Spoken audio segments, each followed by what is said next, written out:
Hello दोस्तों, कैसे हो आप लोग? होप आप लोग अच्छे होंगे। आज मैं ब्रह्मा कुमारी सेंटर में आया हुआ हूँ, नौगांव सेंटर में। यहाँ पे एक नशा मुक्ति का कुछ प्रोग्राम चल रहा है, तो मैं आप लोगों को दिखाऊंगा। आप देख सकते हैं स्टार्टिंग यहाँ से होता है। इनका सेंटर का जो गेट होता है वो ये है।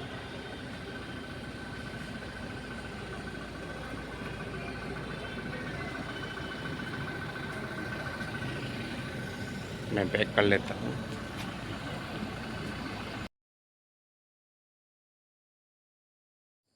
तो दोस्तों, ये है नौगांव सेंटर का entrance gate, Brahma Kumari centre.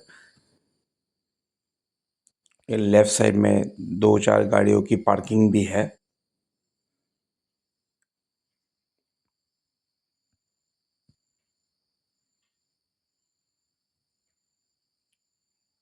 ये दिव्य दर्शन भवन के नाम से जाना जाता है।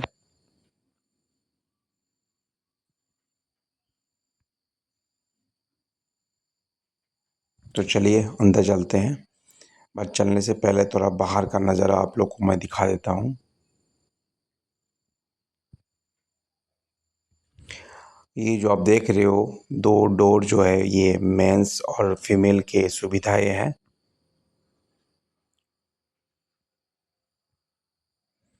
ये इनका एंट्रेंस गेट है। यहाँ से आप फर्स्ट फ्लोर, सेकंड फ्लोर जा सकते हैं। ये इनका लेफ्ट साइड में जो है ये क्लासरूम है, और राइट साइड में इन्होंने गार्डनिंग करके रखी है।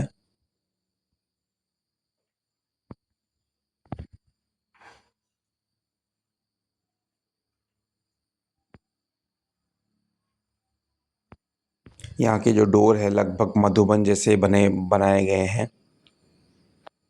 थोड़ा आगे चलते ये देख सकते हैं, ये है वो क्लासरूम जहाँ पे वो प्रोग्राम हो रहा है।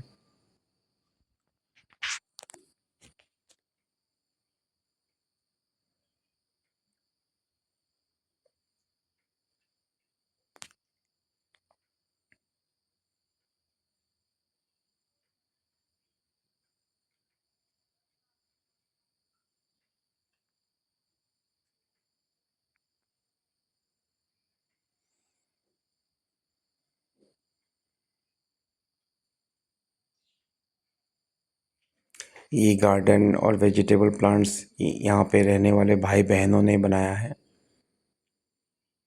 ये स्पाइन गॉड है, जिसको लोकल लैंग्वेज में भात केरला कहते हैं।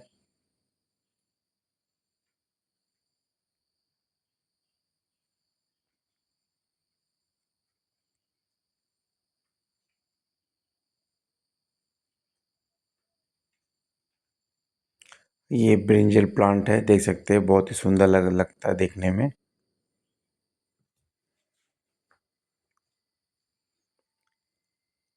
ये भिंडी थी, भिंडी।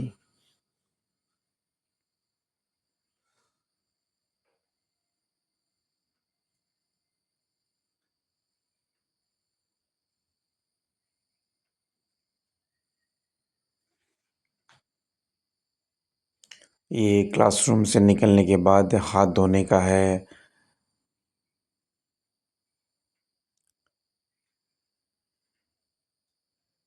यहाँ पे भी स्पाइन गॉड बहुत सारे लगे हुए हैं।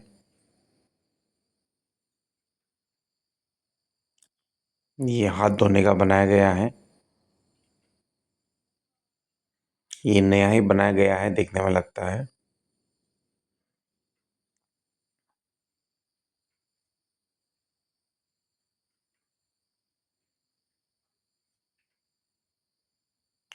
ये वॉशरूम है, सुविधाएं हैं।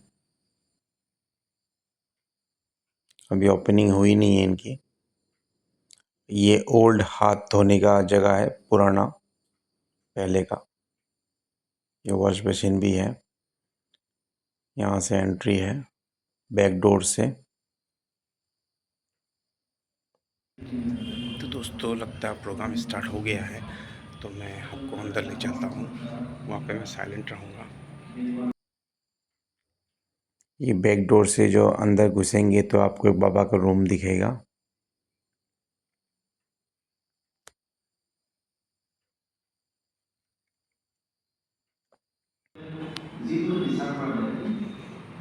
तो यहाँ से दोस्तों आप प्रोग्राम का आनंद लीजिए। मैं अपनी वॉइस को म्यूट कर देता हूँ। आत्मसन्मान आत्मसन्मान पाहिजे आत्मबल पाहिजे आत्मबलातून डाঙৰ কৰি নাথাকে আপোনালোকে জানে এটা কথা আছে যে মন জিত মনৰ জিত হ'লে জগত জিত কৰিব পৰা মন জিত জগত জিত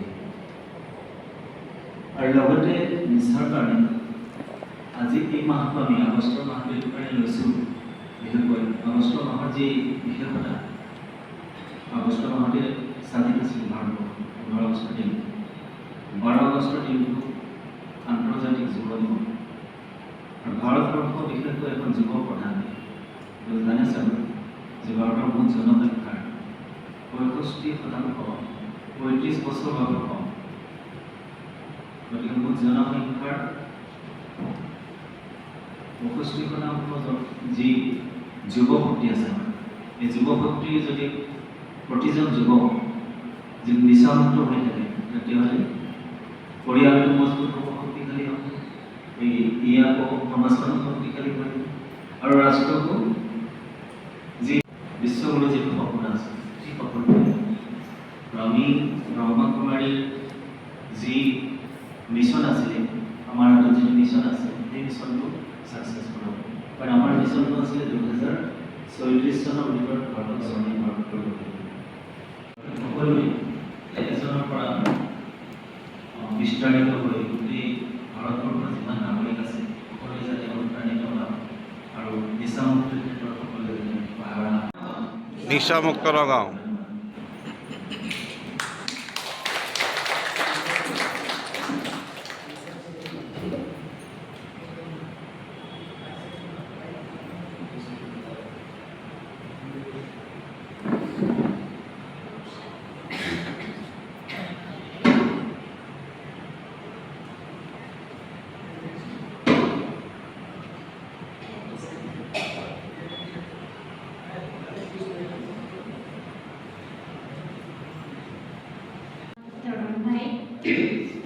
আমি জানো আমাৰ ভাৰত মহান ভাৰতখন মহান বুলি আমি কৈ আহিছোঁ ভাৰত মহান দেশ কিন্তু আজি ভাৰতৰ অৱস্থা আমি প্ৰত্যেকেই গম পাওঁ আৰু নিচা আচলতে এটা বেমাৰ হয় বেমাৰী মানুহক কি লাগিব শক্তি লাগিব স্নেহ লাগিব তেতিয়াহে তেখেত বেমাৰৰ পৰা ভাল হ'ব যিটো প্ৰজাপিতা ব্ৰহ্মকুমাৰী ঈশ্বৰীয় বিশ্ববিদ্যালয় কৰি আহিছে যাৰ কাৰণে আজি চৰকাৰে আমাৰ লগত সহযোগৰ হাত আগবঢ়াইছে যে চৰকাৰেও আশা কৰিছে যে প্ৰজাপিতা ব্ৰহ্মকুমাৰী ঈশ্বৰীয় বিশ্ববিদ্যালয় দ্বাৰা আমাৰ যি মহান লক্ষ্য নিচামুক্ত ভাৰত অভিযান সেই অভিযানটো ছাকচেছ হ'ব বুলি আৰু সেইটো আল্টিমেটলি আমাৰ ব্ৰহ্মকুমাৰীক আল্টিমেটলি বহুকেইটা ৰেকৰ্ড দিয়া হৈছে যে আমিও গৌৰৱেৰে ক'ব পাৰোঁ আমাৰ সেৱা কেন্দ্ৰত সম্পূৰ্ণৰূপে নিচামুক্ত অকল ভাৰতে নহয় ভাৰতবৰ্ষৰ 140খন দেশত যিমানবোৰ সেৱা কেন্দ্ৰ আছে সকলো সেৱা কেন্দ্ৰতে প্ৰতিজন ইয়াত অহা ব্যক্তি যোনে প্ৰতিদিন ৰাজযোগৰ অভ্যাস কৰে তেওঁ মহা অভিযান কাৰ্যসূচী আমি কৰিম আৰু আমি আশা 10 কোটিয়ে নহয় তাতকৈ অধিক আমি কৰিব পাৰিম কাৰণ আজি প্ৰতিখন ঘৰত প্ৰতিজন ব্যক্তিৰ ভিতৰত এই নচাই এনেকুৱা এটা নিগেটিভ প্ৰভাৱ পেলাইছে যাৰ কাৰণত প্ৰতিখন ঘৰতে কি হৈছে অশান্তি কাৰোবাৰ মাতৃ পুত্ৰবিহীন হৈছে মাতৃয়ে পুত্ৰৰ দুখত কান্দি আছে কোনোবা বিধৱা হৈছে কাৰোবাৰ ভাই হেৰাই গৈছে প্ৰত্যেকৰ ঘৰতে আজি এই নিচা এনেকুৱা এটা প্ৰভাৱ পেলাইছে আৰু আপোনালোকে জানে 15 আগষ্ট হৈছে স্বাধীনতাৰ দিৱস আমি সঁচাকৈ ভাৰত স্বাধীন হ'ল কিন্তু আমি কোনো মানুহ প্ৰকৃততে স্বাধীন হ'ব পৰা নাই বৰ্তমান সময়ত সকলোতকৈ ডাঙৰ সমস্যাটো হৈছে নিচা যাৰ কাৰণে আজি গোটেই ভাৰতবৰ্ষত আমি এই অভিযান লৈ ওলাই আহিছোঁ অকল আমি ব্ৰহ্মকুমাৰী এইখিনি কাম কৰিব নোৱাৰিম সেইকাৰণে আপোনালোক সকলোৰে আমাক সহযোগ লাগিব কয় নহয় সকলোৰে সহযোগতহে কি হয় সুখময় সংসাৰ আমি গৌৰৱ কৰিব পাৰোঁ আমাৰ এই অনুষ্ঠানৰ যিসকল ভাই ভনী ৰেগুলাৰ ৰাজযোগৰ অভ্যাস কৰে তেখেতলোকৰ ঘৰত তেখেতলোকে কোনোৱে নিচাজাতীয় বস্তু নাখায়। আমিও সেইকাৰণে ৰাইজক ক'ব বিচাৰোঁ যে আচলতে নচা এটা বেমাৰ হয়, এই বেমাৰটোৰ পৰা ভাল কৰিবৰ কাৰণে আমাক লাগিব মনোবল। আমাৰ আন্তৰিক শক্তিটো আমি বঢ়াব লাগিব, নিজক জানিব লাগিব। আমাৰ জ্ঞানৰ অভাৱ হৈ আহিছে। আমি জ্ঞানৰ মাধ্যমেৰে যেতিয়া আমি জানিম তেতিয়া হয়তো আমি নিচাজাতীয় বস্তুবিলাক আমি ত্যাগ কৰিম। সেইকাৰণে আমাক লাগিব আৰু ৰাজযোগৰ যিবিলাক নিয়ম, ৰাজযোগী লাইফ ষ্টাইল, এইবিলাক যদি আমি ধাৰণ কৰোঁ নিশ্চয় আমি এই নিচাৰ পৰা সম্পূৰ্ণৰূপে মুক্ত হ'ব পাৰিম। এই উদ্দেশ্যৰে আমি আমাৰ কাৰ্যসূচী আমি আগবাঢ়িছোঁ। আমাৰ মাজত উপস্থিত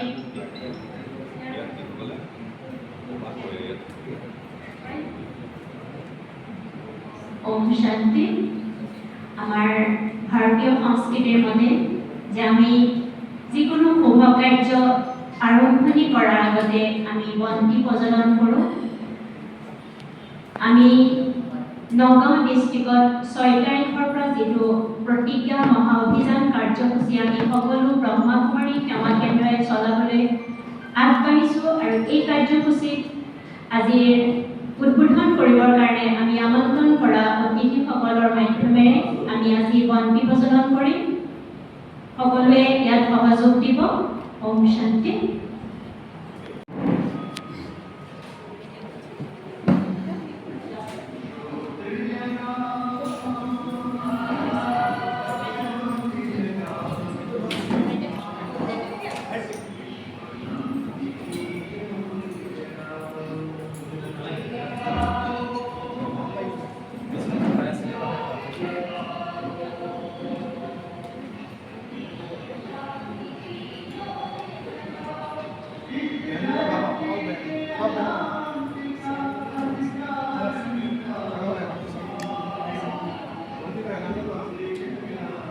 তলতো থকা দুগৰাকীমান থাকে।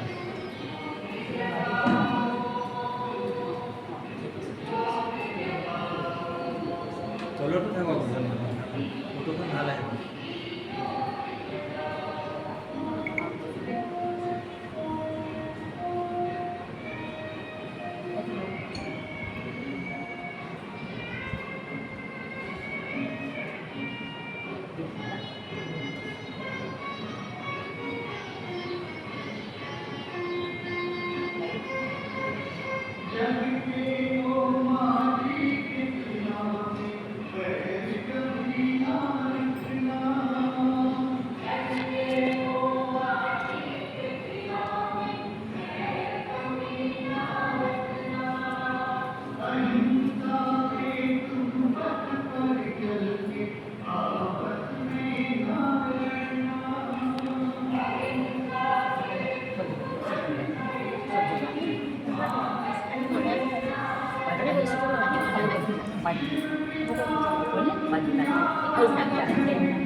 Ông là cái gì đó trên mà này.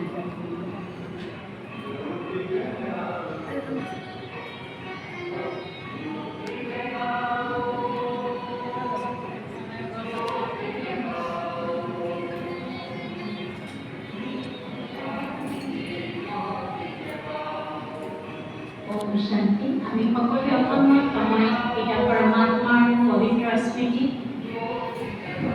এই বন্তি প্ৰজ্বলনৰ মাধ্যমৰ দ্বাৰাই আমি অনেক আত্মাৰ জীৱনৰ বিকাৰ নচাজাতীয় বস্তুলৈ নিজক ধ্বংস কৰাৰ লগতে নিজৰ সমাজ, নিজৰ ঘৰ, নিজৰ পৰিয়াল সকলোকে আমি ইয়াৰ পৰাই পজিটিভ ভাইব্ৰেশ্যন দিওঁ।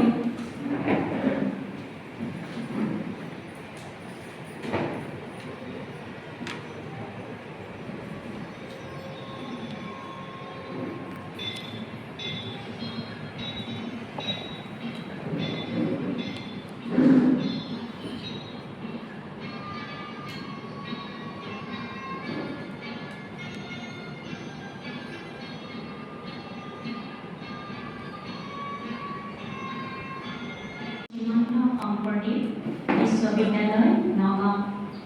তেখেতে আজি আমাক তেখেতৰ আশীষ বচন হিচাপে এই নাচামুক্তি অভিযানত আমাক সহায়ৰ হাত আগবঢ়াব মই তেখেতক দুআষাৰ ক'বলৈ অনুৰোধ জনাওঁ। শান্তি।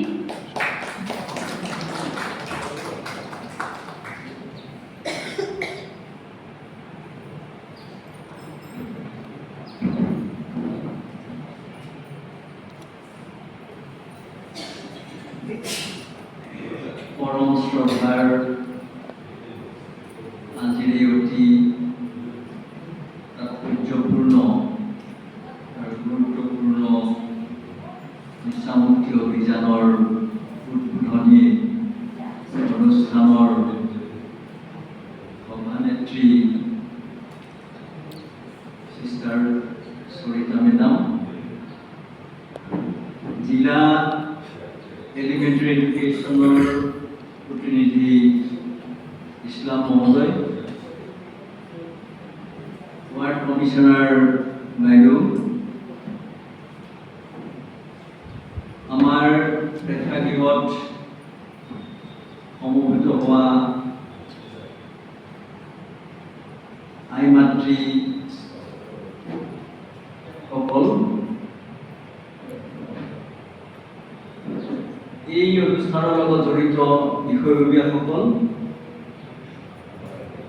আৰু আমন্ত্ৰিত অতিথিবৃন্দ, আজি আমি এটা অতি গুৰুত্বপূৰ্ণ বিষয় লৈ ইয়াত সমবেত হৈছোঁ।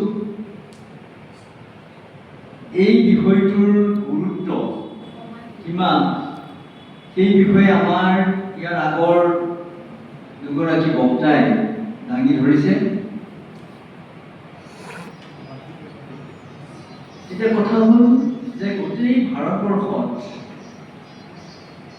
যি আমি পৰিৱেশ পৰিস্থিতি, সামাজিক, অৰ্থনৈতিক, আধ্যাত্মিক, ৰাজনৈতিক এইবিলাক যদি বিশ্লেষণ কৰি চাওঁ তেনেহ'লে দেখা পাওঁ যে আচলতে আধ্যাত্মিক শক্তিয়ে যদি সমাজখনক বা দেশখনৰ জনগণক সুস্থ আৰু সুস্থিৰ কৰি নাৰাখে তেতিয়াহ'লে সমাজত বিশৃংখল অপৰিহাৰ্য, বিশৃংখল হ'বই। আৰু আমাৰ আগৰ বক্তাই কৈ গৈছে যে আমাৰ দেশৰ তথা আমি যদি অসমৰে কথা কওঁ তেতিয়া ক'ব লাগিব যে অসমৰ যি জনগাঁথনি, সেই জনগাঁথনি হৈছে ভাৰতবৰ্ষৰ লগতে অসমৰ ক্ষেত্ৰতো একেটা কথাই প্ৰযোজ্য যে আমি আমাৰ আচলতে ইয়থ প্ৰধান কম বয়সীয়া জনসংখ্যাৰ এটা আমাৰ গাঁথনি আছে। অৰ্থাৎ প্ৰায় আমাৰ দেশৰ 35% যুৱক যুৱতী, যাৰ বয়স 14 বছৰৰ পৰা 28 বছৰ, সেই যুৱক যুৱতীসকল এইকাৰণেই সুকীয়াভাৱে চিহ্নিত হৈছে যে তেওঁলোকৰ কৰ্মঠ, তেওঁলোকৰ শক্তি, তেওঁলোকৰ পটেঞ্চিয়েলিটি, তেওঁলোকৰ মাজত থকা লুকাই থকা সেই দক্ষতা, সেয়া অফুৰন্ত দক্ষতা। আমাৰ মানৱ সম্পদ, আমাৰ যিমানেই আচলতে ডেকা বয়স পায় সেই ডেকা বয়সত তেওঁলোকৰ শক্তি অফুৰন্ত থাকে আৰু তেওঁলোকে কৰিব পৰা শক্তি বহুত থাকে। সেইকাৰণে আমাৰ মাননীয় প্ৰধানমন্ত্ৰী নৰেন্দ্ৰ মোদী ডাঙৰীয়াই কৈছিলে যে আমাৰ যি ডেকা প্ৰধান আমাৰ যিটো জনগাঁথনি, জনসংখ্যা, সেই জনসংখ্যাক যদি আমি দেশখনৰ এই টেকন'লজি, IT, ইনফৰমেশ্যন টেকন'লজি বা অন্যান্য বিজ্ঞানসন্মত যিবিলাক অধ্যয়ন বা কৰ্মকৰ্তা কাৰ্যক্ৰমণিকা বা অধ্যয়নৰ কম্পিউটাৰৰ লগত জড়িত অধ্যয়ন যদি আমি তেওঁলোকক জড়িত কৰিব পাৰোঁ তেনেহ'লে দেশখন প্ৰায়োগিকভাৱে টেকন'লজিকেলি বহুত দূৰ আগুৱাই যাব।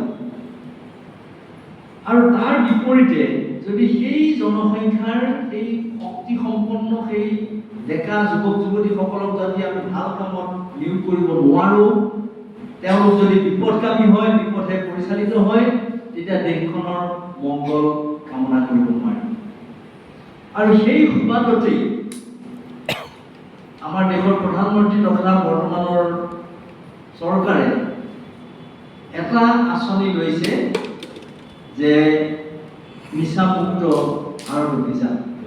অৰ্থাৎ এই যুৱক যুৱতীখিনিক যদি আমি বিপথে যাবলৈ নিদি তেওঁলোকক নিচামুক্ত কৰি ৰাখিব পাৰোঁ, কাৰণ আপোনালোকে জানে যে নিচাই হৈছে, ইতিমধ্যে বক্তা দুগৰাকী তিনিগৰাকীয়ে কৈ গৈছে যে নিচাই হৈছে আমাৰ সৰ্বনাশৰ মূল। গতিকে এই যুৱক যুৱতীসকলক যদি আমি সুপথে পৰিচালিত কৰিব লাগে, নিচাৰ পৰা দূৰত ৰাখিব লাগিব, আৰু সেইকাৰণে এই নিচামুক্তি অভিযানটোত বেছিকৈ আমাৰ চৰকাৰে বা আমিও গুৰুত্ব দিব লাগে। আৰু তাৰে আচলতে এটা অতি প্ৰশংসনীয় পদক্ষেপ প্ৰজাপতি ব্ৰহ্মকুমাৰী ঈশ্বৰীয় বিশ্ববিদ্যালয়ে নগাঁও এই গোটে এটা অতি আদৰণীয় পদক্ষেপ গ্ৰহণ কৰিছে। আৰু দেশৰ এই যি ডাঙৰ মেগা যিটো অভিযান, সেই অভিযানত অংশগ্ৰহণ কৰি তেখেতসকলৰ দায়িত্ববোধৰ কথা আমাক সোঁৱৰাই দিছে। প্ৰজাপতি ব্ৰহ্মকুমাৰী ঈশ্বৰীয় বিশ্ববিদ্যালয়ৰ লগত মোৰ চিনাকি আছে, নোহোৱা নহয়। মোৰ এগৰাকী ছাত্ৰী, তেওঁ এতিয়া ঢুকাল, কবিতা দেৱী, তেখেত এতিয়া ঢুকাল, ত্ৰিপুৰাত আছিলে বোলে। মোৰ ছাত্ৰী আছিলে, মই দৰং কলেজত যেতিয়া চাকৰি কৰিছিলোঁ, দৰং কলেজত তেওঁ BSc কৰিছিলে, মই তেওঁক পঢ়াইছিলোঁ। আৰু সেই ছাত্ৰীগৰাকীৰ মই সেই দক্ষতা আৰু যিটো নৈতিক দায়িত্ববোধ দেশৰ দহৰ কাৰণে, ৰাইজৰ কাৰণে মই দেখি অভিভূত হৈছিলোঁ, আৰু পিছলৈ গম পাইছোঁ যে তেওঁ এই ঈশ্বৰীয় বিশ্ববিদ্যালয়ৰ লগত জড়িত হৈ পৰিছিল। যি কি নহওক, ইয়াত জড়িত হোৱা সকলোৱে আচলতে দেশখনৰ মংগলৰ অৰ্থে নিস্বাৰ্থভাৱে সদায় চিন্তা কৰে আৰু কাম কৰি আহিছে। আমি ইয়াত সকলোৱে সমাজৰ জাতি, ধৰ্ম, বৰ্ণ নিৰ্বিশেষে এইসকল প্ৰজাপতি ব্ৰহ্মকুমাৰী এই সমাজখনক আমি আচলতে আগবঢ়াই নিব লাগে, সৰ্বতো প্ৰকাৰে সহায় কৰিব লাগে, যাতে এই যি তেখেতসকলে যিবিলাক কাৰ্যসূচী লৈছে আৰু বৰ্তমানে লোৱা যিটো প্ৰধান কাৰ্যসূচী, অতি গুৰুত্বপূৰ্ণ কাৰ্যসূচী, নিচামুক্ত কাৰ্যসূচী, চৰকাৰৰ লগতে তেখেতসকলে হাত উজান দিছে, সেইটো আমিও কৰিব লাগে, তেখেতসকলক সহায় কৰিব লাগে। আৰু সেইকাৰণে মোৰ বহুতো কাৰ্য আজি আছিলে, মই গুৱাহাটীৰ পৰা আহি পাইছোঁ 10 বজাত, অফিচত সোমাই কিবা কিবি কাম আছে, তথাপিও ইয়াৰ গুৰুত্ব বুজি মই আপোনালোকৰ ওচৰত আচলতে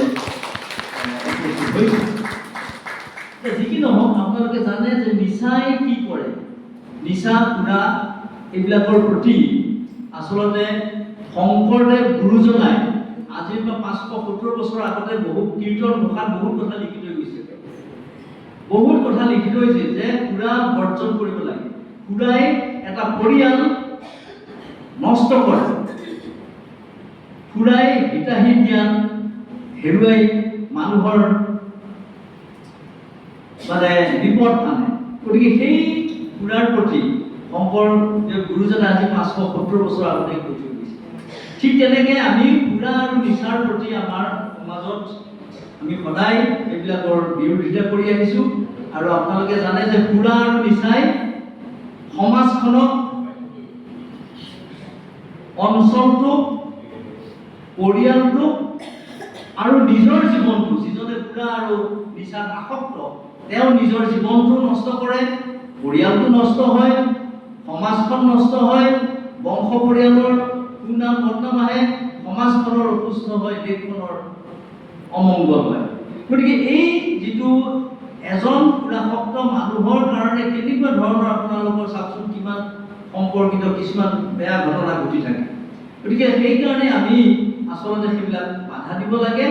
আৰু এইবিলাক বাধা দিয়াৰ যিবিলাক প্ৰশাসনিক বাধ্যবাধকতা, আইন কানুন আছে, সেয়া বেলেগ, কিন্তু আমি আধ্যাত্মিকভাৱে বা তেওঁলোকক সচেতন কৰি জনসাধাৰণক, সেই যুৱ যুৱতীসকলক, আইসকলক, ৰাইজক, কণ কণ ল'ৰা ছোৱালীবিলাকক আমি, কাৰণ পুৰা কণ কণ ল'ৰা ছোৱালীবিলাক, আজিৰ ল'ৰা ছোৱালীবিলাক কালিলৈ তেওঁলোক দেশৰ নাগৰিক। গতিকে সেই সকলোকে সামৰি আমি আচলতে কি কৰিব লাগে যে আমি সজাগতা বৃদ্ধি কৰিব লাগে যে সুৰাৰ অপকাৰিতা এনেকুৱা আৰু উপকাৰিতা এনেকুৱা। গতিকে সেইকাৰণে সুৰা যে কৰিলে এনেকুৱা অপকাৰ হয়, সুৰা নকৰিলে কেনেকুৱা ধৰণে আমি ধুনীয়া এটা জীৱন যাপন কৰিব পাৰোঁ। গতিকে আজিৰ এই দিনটো এটা মতবাদ এটা আহিছে বা এটা চিন্তা এটা আহিছে যে সেই জনসাধাৰণক সকলোকে সমাজৰ সকলোকে আমি কওঁ বা ক'ব লাগে যে আপুনি আপোনাৰ জীৱনটো বাছি লওক, আপোনাৰ দেহৰ স্বাস্থ্যটো বাছি লওক, আপুনি দেশখনক বাছি লওক, কিন্তু আপুনি সুৰাক বা নিচাক বাছি নল'ব। গতিকে এই মহান কথাষাৰ ফলগত কৰি আমি আগবাঢ়িব লাগে আৰু আমি আমাৰ ফালৰ পৰা আমি সমাজ সচেতন ব্যক্তিসকলে, শিক্ষিত ব্যক্তিসকলে আমি আচলতে এই ক্ষেত্ৰত আগবাঢ়ি আহিব লাগে। আপোনালোক যেনেকৈ আজি সংখ্যাত কম হ'লেও small is beautiful and small is powerful. যিকোনো কথা প্ৰথমে সৰুকৈ আৰম্ভ হয়, আৰম্ভ হওঁতে খুব ডাঙৰকৈ আৰম্ভ নহয়, সৰুকৈ আৰম্ভ হয় আৰু এই সৰুকৈ আৰম্ভ হোৱা এই সৎ উদ্দেশ্য দেশৰ মংগলৰ কাৰণে নিস্বাৰ্থভাৱে কৰা আজি কিমান মানুহ আছে, তেনেকুৱা মানুহৰ অভাৱ। গতিকে আপোনালোক ইয়াত আহিছে, ইয়ালৈ আহিছে, আপোনালোকে সকলে ইয়াত জড়িত হৈ আন্তৰিকভাৱে কাম কৰিব বুলি ভাবিছোঁ আৰু নিশ্চয় কৰিব। আৰু আমিও কি কৰিব পৰা আছে সেইখিনি আমাক দিয়া পৰামৰ্শ আৰু আদেশ বুলি কৈছোঁ, আদেশ যদি দিয়ে আমি হয়তো এই পালন কৰিম। কাৰণ দেশৰ দহৰ কাৰণে আমি কৰিব পাৰিলে আমাৰ জীৱনটো কি? মই শিক্ষক, মোৰ প্ৰীতিও শিক্ষক, গতিকে আমি এই শিকিছোঁ যে সমাজৰ কিবা এটা দি যাব লাগে, গতিকে সমাজৰ ভিতৰৰ কাৰণে কৰি যাব লাগে। গতিকে সেই কথাটো মনত ৰাখি আমি সকলোৱে আগবাঢ়িব লাগিব আৰু আমি আশা কৰিছোঁ যে 6 আগষ্টৰ পৰা 20 আগষ্টলৈ যিটো মহান কাৰ্যসূচী চলিব, নগাঁও জিলাত সমগ্ৰ দেশৰ 8খন জিলাৰ লগতে নগাঁও জিলাতো আৰম্ভ হ'ব বা আজিৰ পৰা আমি আৰম্ভ কৰিছোঁ। গতিকে ইয়াত সকলোৱে আমি সজাগ হৈ এই কথাটো আমি চিন্তা কৰিব লাগে। মুঠতে আমাৰ উঠি অহা প্ৰজন্মক আমি নিচা আৰু এই সুৰা এই তাৰ আসক্তিৰ পৰা আমি দূৰত ৰাখিব পাৰিব লাগিব আৰু আধ্যাত্মিক উপদেশ আৰু আমি তেওঁলোকৰ মাজত সজাগতা বৃদ্ধি কৰি এইখিনি আমি কৰিব লাগিব। আমি যদি আমাৰ নিজা ফেমিলিলৈ চাওঁ, আমাৰ নিজা পৰিয়াললৈ চাওঁ, আমাৰ নিজা পৰিয়ালতে আমি এই সুৰাৰ কাৰণে, নিচাৰ কাৰণে আমি কিমান আচলতে আক্ৰান্ত হৈছোঁ। আমাৰ পৰিয়ালটোৱে, আমাৰ সমাজখন, ওচৰৰ গাঁওখন বা আমাৰ গাঁওখন, ওচৰ চুবুৰীয়া কিমান মানুহৰ অকালতে মৃত্যু ঘটিছে বা তেনেকুৱা ধৰণে বেয়া পথে গৈ তেওঁলোকৰ গোটেই জীৱন জৰ্জৰিত হৈছে, অৰ্থনৈতিকভাৱে জুৰুলা হৈ সেই অৱস্থা প্ৰাপ্ত হৈছে। গতিকে আজিৰ যুগত মই ছাত্ৰ ছাত্ৰীসকলক সদায় কওঁ যে ছাত্ৰ ছাত্ৰীসকল, তোমালোকে আচলতে আজিৰ যুগটো এনেকুৱা যুগত তোমালোকে ভৰি দিছা যে ভাল হ'বলৈ কঠিন, কিন্তু বেয়া পথে যাবলৈ তোমালোকে ঘৰৰ দুৱাৰ মুখৰ পৰা পদূলিত ৰাস্তাত উঠিলা মানে তোমালোকে বেয়া ভৰি দিবলৈ অজস্ৰ পথ আছে। বেয়া হ'বলৈ বেছি ভাল, বেছি সুযোগ সুবিধাবিলাক আছে, কিন্তু ভাল হ'বলৈ সুযোগ সুবিধা নাই। আৰু কোনে আচলতে ভালকৈ জীয়াই থাকিব? যে যাৰ আচলতে যি ভালকৈ আচলতে সেই জীৱন যাপন কৰিছে, আদৰ্শ জীৱন যাপন কৰিছে, পিতৃ মাতৃৰ আদৰ্শ উপদেশ আৰু গুণী জ্ঞানীজনৰ আদেশ উপদেশ লৈ যদি আগবাঢ়িছে, তেতিয়া সেইজনে সুস্থ জীৱন যাপন কৰিব। আৰু দেশৰ নাগৰিক হিচাপে আমি তেনেকুৱা আমাৰ পুৰুষেই লাগে, তেনেকুৱা যুৱ যুৱতীয়ে লাগে যি আমাৰ দেশখনক পৰিচালিত কৰিব। আৰু ভাৰতবৰ্ষৰ যি সনাতন ঐতিহ্য, সেই ঐতিহ্য মহান ঐতিহ্য। ইয়াত আপোনাৰ বিজ্ঞান, কলা, কৃষ্টি, সংস্কৃতি, সমাজ, চিভিলাইজেশ্যন এইবিলাক বিশ্বৰ অন্যতকৈ আগবঢ়া। বিশ্বত যেতিয়া অংক বিষয়টো বেছি আগবঢ়া নাছিলে, ভাৰতবৰ্ষৰ অংকবিদে শূন্য আৱিষ্কাৰ কৰিছে। শূন্যটো ভাৰতবৰ্ষৰ মেথমেটিচিয়ানে আৱিষ্কাৰ কৰিছে।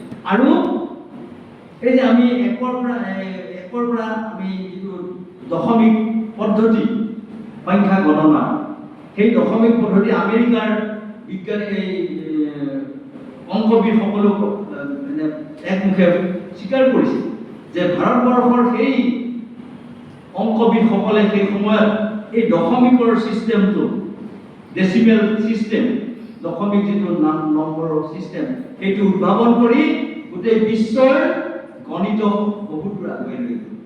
গতিকে চাওকচোন আমাৰ কিমান ভাল ঐতিহ্য আছে, কিমান ভাল ঐতিহ্যৰে আমি মহাভাৰত ৰামায়ণ গীতা এইবিলাকৰ জৰিয়তে আমাৰ কিমান ঐতিহ্য আছে, মহান ঐতিহ্য। এই ঐতিহ্যত আমি আচলতে বেয়া ভাবিবই নোৱাৰোঁ।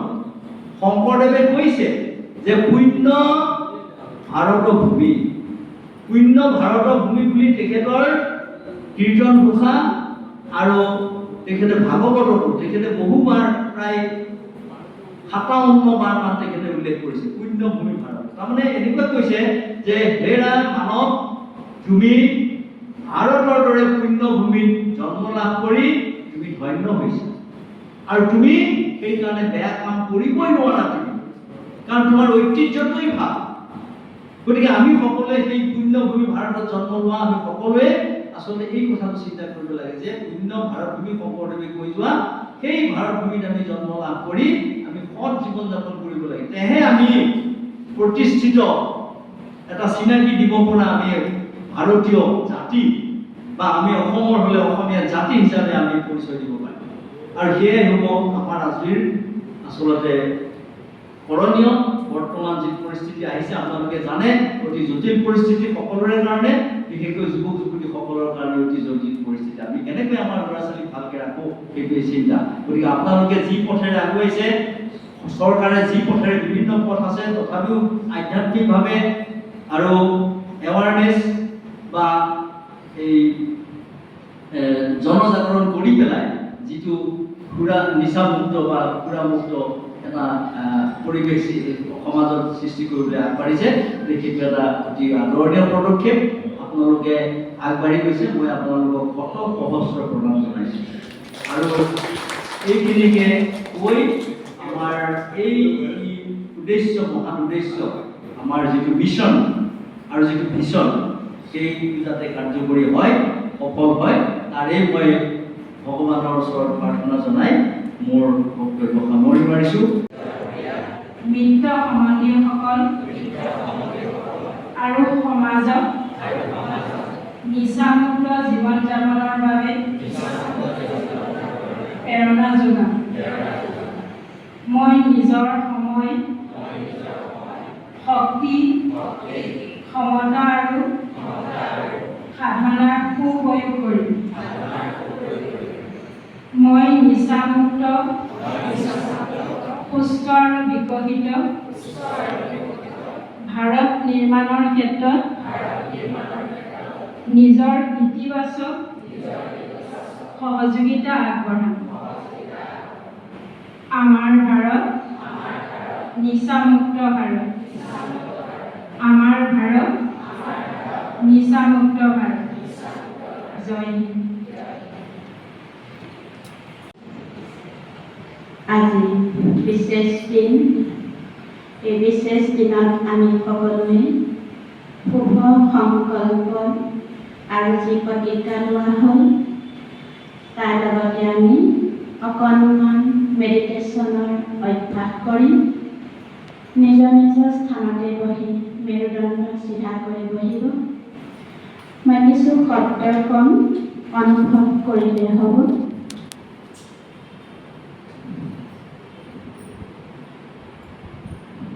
প্ৰথমে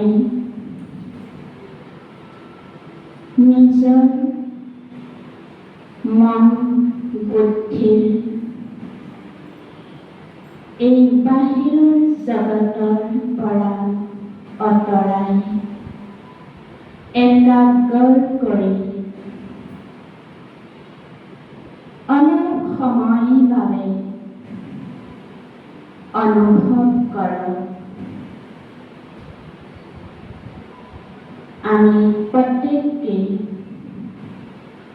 পৰম পিতা পৰমাত্মাই ৰচনা কৰা এটি শক্তিৰ সম।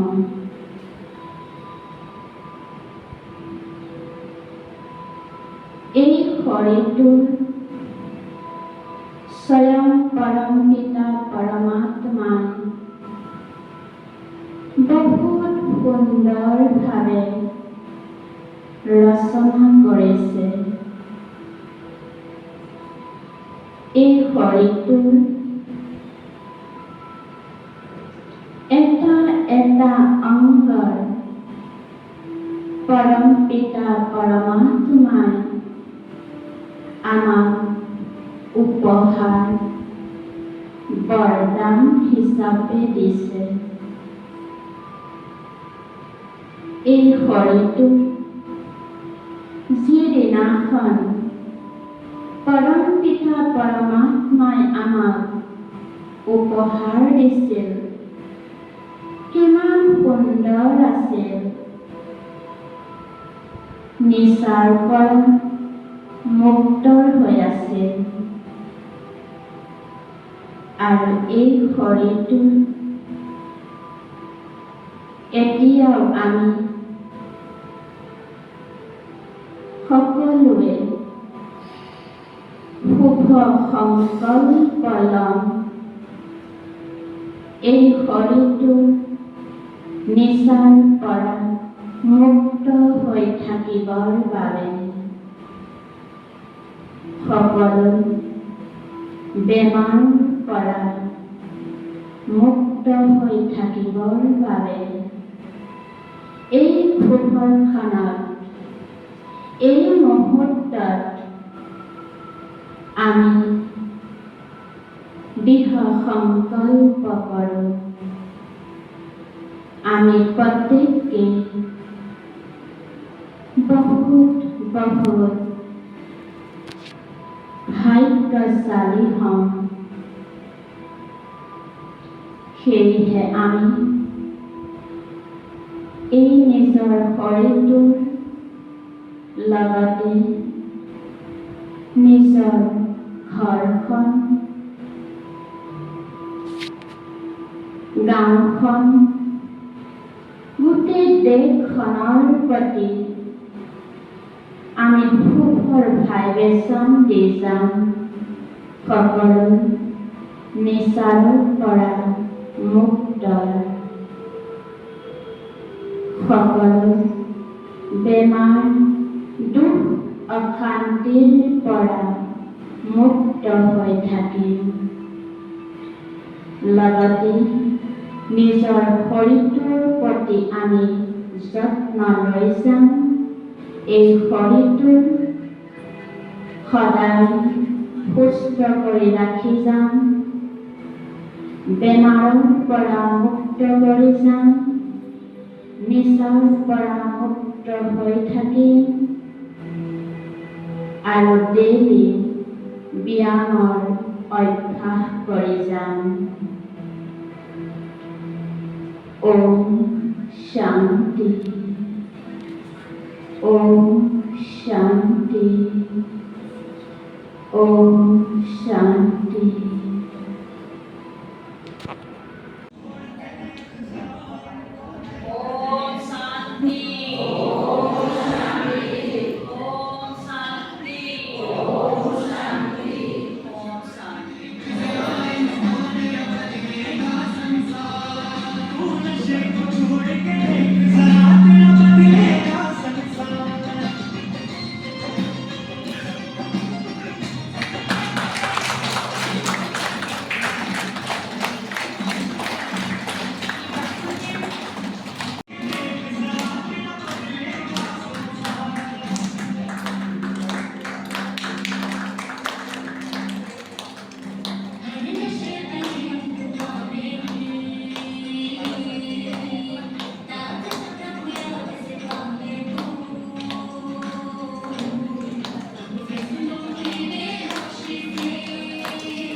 दोस्तों मेरी वीडियो देखने के लिए बहुत बहुत धन्यवाद। तो हम मिलते हैं अपने नेक्स्ट वीडियो में। तब तक के लिए टेक केयर, थैंक यू।